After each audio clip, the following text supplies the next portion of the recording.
Friends, आपका स्वागत है आपका YouTube channel maths by Jaishankar में।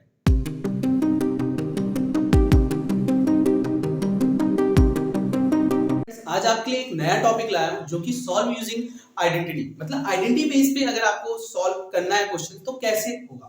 तो एक न्यू आइडेंटिटी की बात करते हैं, जैसे x प्लस a इंटू में x प्लस b जो होगा x स्क्वायर प्लस में a प्लस b इंटू में x प्लस में ab। अगर इस आइडेंटिटी पे अगर कोई भी क्वेश्चन आता है तो हमें कैसे पता चलेगा यहाँ ये इस क्वेश्चन में आइडेंटिटी ये वाला लगेगा या नहीं लगेगा, या कोई भी क्वेश्चन अगर आ रहा है तो ये आइडेंटिटी कब यूज होगा या कब, मतलब हमें ये चीज जानना जरूरी है। अब सिर्फ आइडेंटिटी याद कर लिया लेकिन हमें यूज ही करना नहीं आता है तो वहां पे प्रॉब्लम होता है। अब ये नहीं कि हमने याद कर लिया बस याद करके खत्म, नहीं, आपको यूज भी तो करना आना चाहिए, उसका उस आइडेंटिटी का यूज भी तो करना आना चाहिए। तो आज मैं इसी वीडियो में इसी टॉपिक पे बात करूंगा कि इस आइडेंटिटी पे कोई भी क्वेश्चन आता है तो हम उस क्वेश्चंस को कैसे सॉल्व करेंगे। तो स्टार्ट करते हैं। जैसे कि आपके सामने कि x प्लस a इंटू में x प्लस b, यहाँ पे सबसे पहले ये चीज समझना है कि फॉर्मूले को पहले समझो।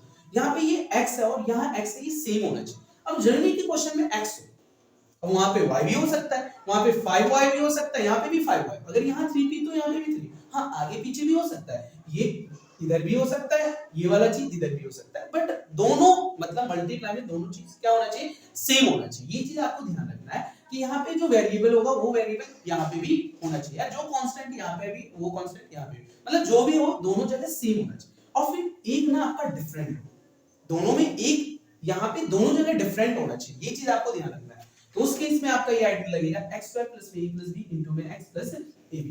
जैसे कि यहाँ पे आपका ये यहाँ x है और बीच में यहाँ मल्टीप्लाई, ये भी ध्यान रखना है, यहाँ x है यहाँ पे भी x है, ठीक है।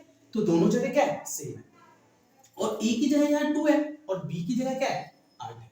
तो ये चीजें आपको ध्यान रखना है कि यहाँ लगेगा इसका मतलब, क्यों, क्योंकि मैंने बोला ना यहाँ डिफरेंट होना चाहिए, डिफरेंट है और दोनों जगह यहाँ x है, तो x plus a into x plus b वाला आइडेंटिटी लगेगा। तो क्या होता है, RHS में पुट करना है हमेशा इस वाले में, क्योंकि ये चीज तो ये सेट है, इसके फॉर्मूले पे ये इसका प्रोडक्ट क्या होता है, ये होता है RHS में जो आपको दिख रहा है x square plus a plus b into x plus a। तो इसमें पुट अप करना है। तो क्या है यहाँ पे x स्क्वायर, तो x की जगह तो x स्क्वायर ही है, प्लस में a प्लस b, तो ब्रैकेट ओपन, a की जगह आपको 2, b की जगह क्या करना है यहाँ पे a इनटू में x प्लस में फिर a इनटू b। तो ये आपका a है, मैं लिख देता हूँ, a यहाँ 2 है, b की जगह 8 और x की जगह तो आपको x ही लेना है। तो यहाँ पे a इंटू b, तो a आपका क्या है 2 इंटू में b आपका 8, तो ये x स्क्वायर हो जाएगा प्लस में 2 प्लस 8 है, यहाँ पे प्लस का साइन तो 10 हो जाएगा और 10 इंटू x और 2 इंटू 60, तो ये आपका क्या हो जाएगा x स्क्वायर प्लस में 10x प्लस में 60। तो ये आपका आंसर हो गया।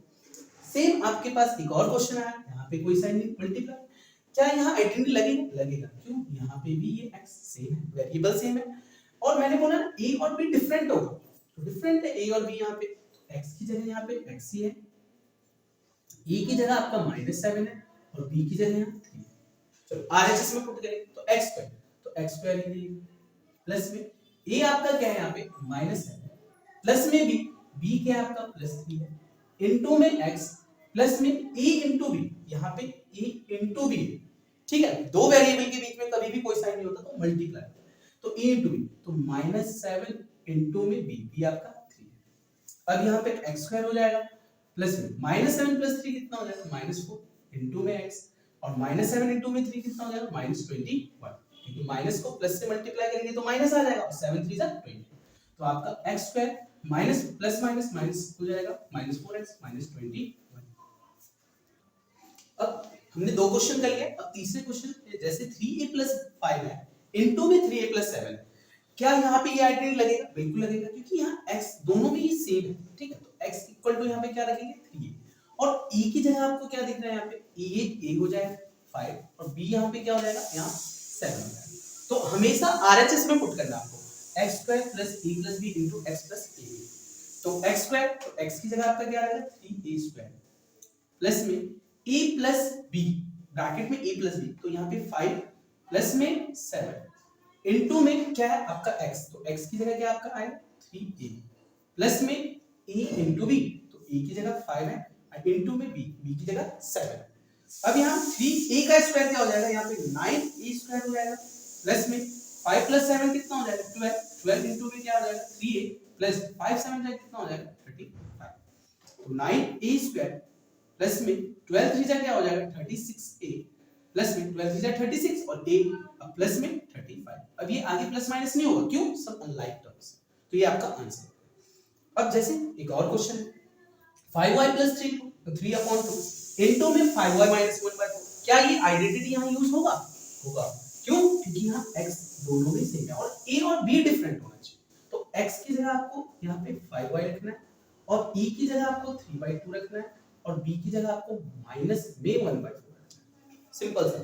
चलो RHS में पुट करना है तो x2 तो यहां पे क्या हो जाएगा 5y² प्लस में फिर ब्रैकेट ओपन, जैसे फॉर्मूले में वैसे करना है, बस आपको बस वैल्यू यहां चेंज हो रहा है, बाकी और कुछ नहीं।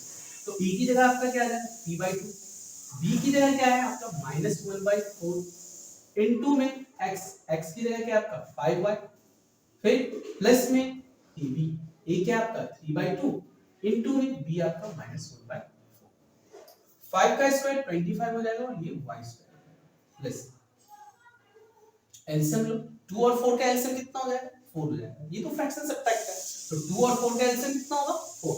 2 के टेबल में 4 कितने टाइम्स में 2 टाइम्स, तो 3 2 जाए यहां पे क्या होगा 6। 4 के टेबल 4 कितने टाइम्स में 1 टाइम्स में, 1 1 1 इनटू में आपका 5y हो जाएगा, उसके नीचे कुछ नहीं हुआ और प्लस माइनस क्या हो जाएगा -3 1 जा 3 हो जाएगा और 2 4 जा 8 हो जाएगा।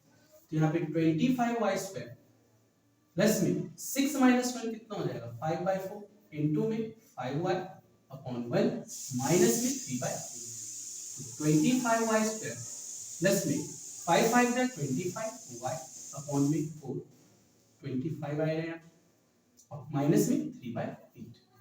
तो ये आपका आंसर हो गया। अब दो क्वेश्चन और लिए मैंने, जैसे 103 को 105 से मल्टीप्लाई करना। अब बोला गया क्वेश्चन में आइडेंटिटी के बेस पे आपको सॉल्व करना है। देखो मल्टीप्लाई तो करना है बट आपको डायरेक्टली मल्टीप्लाई नहीं करना। बोला गया क्वेश्चन आइडेंटिटी यूजिंग आइडेंटिटी, तो आइडेंटिटी के अकॉर्डिंग इसको अगर हमें सॉल्व करना है तो कैसे करेंगे? तो 103 को क्या मैं 100 + 3 लिख सकता हूं? लिख सकता हूं इनटू में 105 को क्या हम 100 + 5 लिख सकते हैं? बिल्कुल लिख सकते हैं।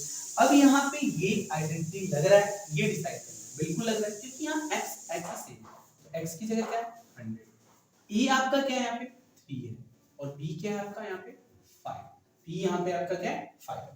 तो यहाँ पे ये आइडेंटिटी लग रहा है और फिर से मैंने क्या बोला x + a * x + b, तो हमें RHS में पुट करना है। तो x² तो x की जगह क्या आ जाएगा 100² प्लस में ब्रैकेट ओपन करना है तो ब्रैकेट ओपन, यहाँ a + b है तो a की जगह 3 आ जाएगा प्लस में b की जगह 5 इनटू में फिर x की जगह क्या आ जाएगा 100 प्लस में a * b, तो a क्या है 3 इनटू में b क्या है 5, तो 100 का स्क्वायर कितना हो जाएगा तो 10,000 हो जाएगा प्लस में 100 का स्क्वायर अगर नहीं पता है तो देखो 100 इनटू में 100 करेंगे तो आपका क्या आ जाएगा 10,000 आ जाएगा। ठीक है 3 + 5 8 इनटू में 100 प्लस में 3 5 जा कितना हो जाएगा 15 हो जाएगा, तो ये 10,000 हो जाएगा प्लस में 8 * 100 कितना हो जाएगा 800 हो जाएगा प्लस में 15 हो जाएगा। इस तीनों को ऐड करेंगे तो 10,850, ये आपका फाइनल आंसर। तो मल्टीप्लाई करेंगे जब भी आपका आंसर ये है, लेकिन क्वेश्चन में क्या बोला गया आइडेंटिटी यूजिंग आइडेंटिटी। अब सेम एक और लास्ट क्वेश्चन है, जैसे 97 को 96 से मल्टीप्लाई करना है यूजिंग आइडेंटिटी। ये काफी इजी है, ये भी काफी इजी।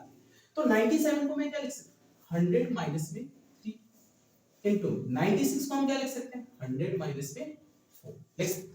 और यहां पे भी यूज होगा x + a * x + b। अब x की जगह क्या है 100, e की जगह क्या है आपका यहाँ पे -3 और b की जगह क्या है आपका -4, ये आपका b है।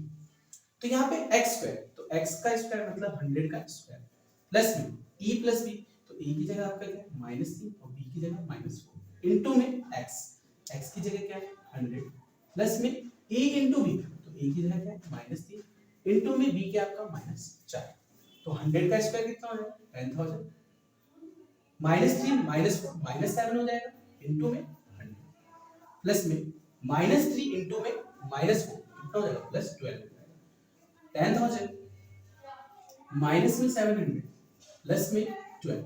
अब 10,000 में से 700 माइनस करेंगे तो कितना आ जाएगा 9,300 प्लस में 12।